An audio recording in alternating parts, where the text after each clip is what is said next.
ಬೆಳಕಿನ ಕವಿತೆ ಬೆರಗಿಗೆ ಸೋತೆ ಬೆಳದಿಂಗಳೇ ಮೆರವಣಿಗೆ ಬಿಸಿಲಿಗೆ ಅಂಗಿ ತೊಡಿಸಿದ ರೀತಿ ಹಗಲಿಗಳು ನನ್ನೊಳಗೆ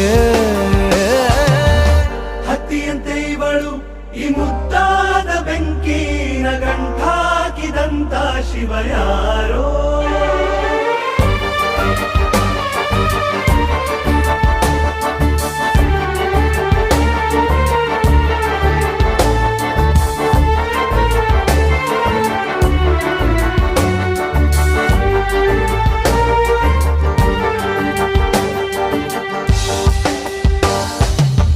ರೆಪ್ಪೆಯಲ್ಲೇ ಸರಸ